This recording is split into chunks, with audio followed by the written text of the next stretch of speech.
j'ai découvert une région incroyable au sud du Maroc. Le Souss Massa. Une terre d'évasion authentique et préservée.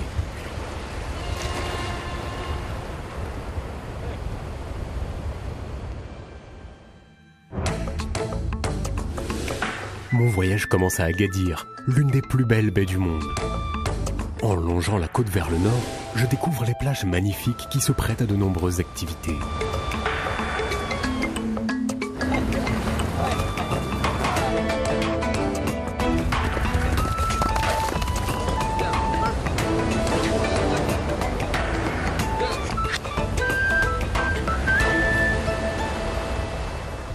Je quitte le littoral.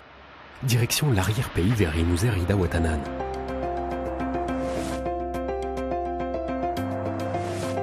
En quelques minutes, le décor change. La route s'élève et s'enfonce vers une vallée enchanteresse qui me dévoile tous ses trésors. Palmeraies, cascades,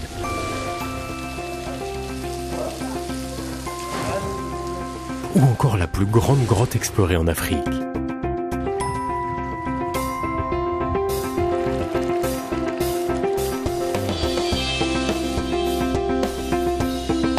En plus d'un environnement naturel exceptionnel, la région abrite un patrimoine étonnant, comme le plus grand et le plus vieux rucher artisanal au monde.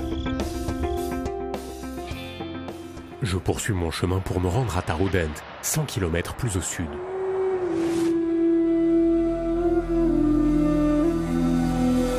Sur la route, je traverse des champs d'arganiers. J'apprends que la région est une large réserve de biosphère de l'arganeraie classée patrimoine mondial par l'UNESCO et haut lieu du tourisme durable et responsable. Le fruit de ces arbres endémiques du sud du Maroc produit une huile rare et précieuse pour la cuisine et la cosmétique. Par exemple, à partir de l'huile d'argan, on fabrique l'amlou, une spécialité à base d'amandes et de miel. Un vrai régal.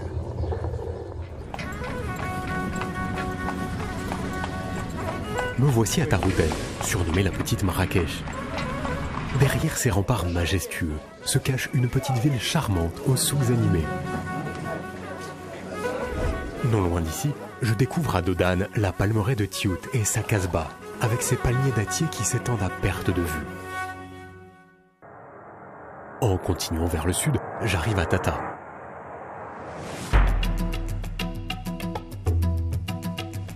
J'y découvre avec bonheur une très belle palmeraie. Le dépaysement est total.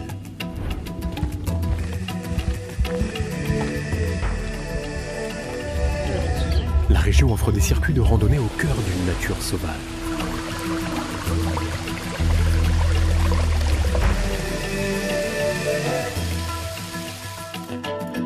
Mais Tata présente aussi un intérêt pour son artisanat, qui se lie dans l'architecture des maisons et de ses tataouis, ces faux plafonds en bois coloré, typiques de la région.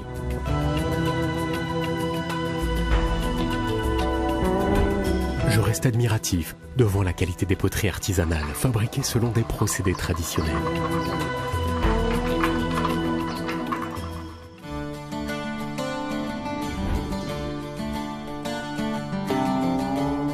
Plus au sud, Akka mérite le détour avec son oasis et son minaret du XIIe siècle. Akka a d'autres trésors à dévoiler, des gravures rupestres fascinantes et parfaitement préservées. Ou encore une citadelle majestueuse qui se dresse sur le bord d'une falaise rocheuse. J'y suis accueilli chaleureusement. Le mot hospitalité prend ici tout son sens. Je m'enfonce toujours plus loin dans ce désert de pierre en direction de Tissint. Je suis au bout du monde. Les paysages sont à couper le souffle. Après des kilomètres de piste, je découvre un campement hors du temps. Je me laisse emporter par les rythmes envoûtants de la musique arrouache. Une expérience inoubliable.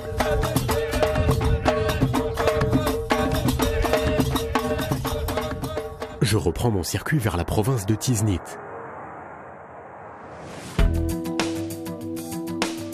La route serpente le long d'une vallée verdoyante. Sur les flancs de montagne, des maisons ocre s'accrochent à la roche.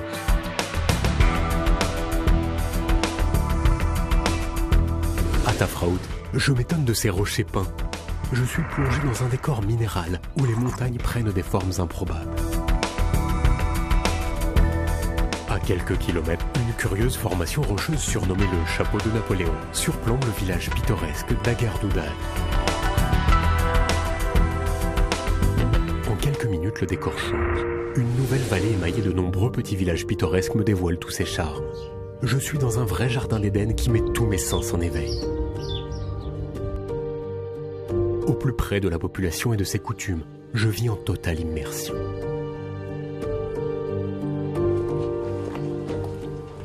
Les femmes cuisinent un délicieux pain aux amandes selon des recettes séculaires. Ici, je prends le temps à savourer un thé à la menthe.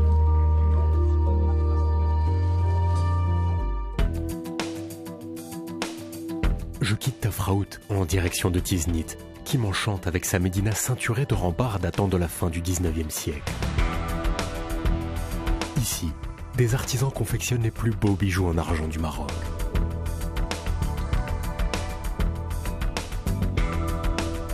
La région de Tiznit séduit aussi les visiteurs à la recherche d'un mode de vie authentique. Les nombreuses maisons d'hôtes sont autant de havres de paix, confortables et chaleureuses.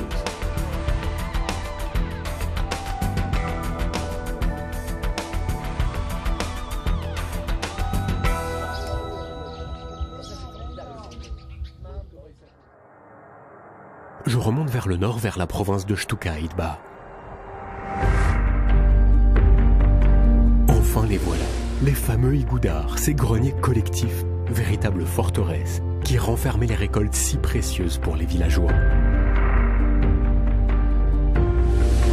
Parmi ces greniers, Tizurgan est un joyau d'architecture du XIIIe siècle, niché sur les hauteurs d'un promontoire rocheux. Un vrai coup de cœur.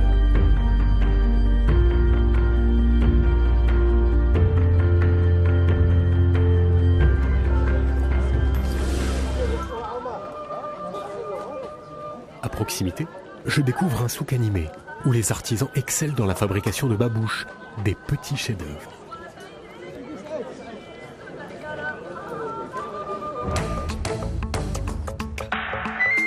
En longeant le littoral vers le nord par la Nationale 1, je me rends à Inesgan.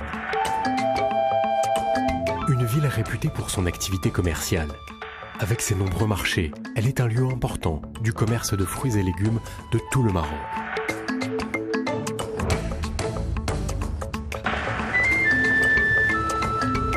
À quelques kilomètres vers la côte, s'ouvrent les portes d'un parc naturel classé, un site protégé, petit paradis naturel pour une faune riche et sauvage.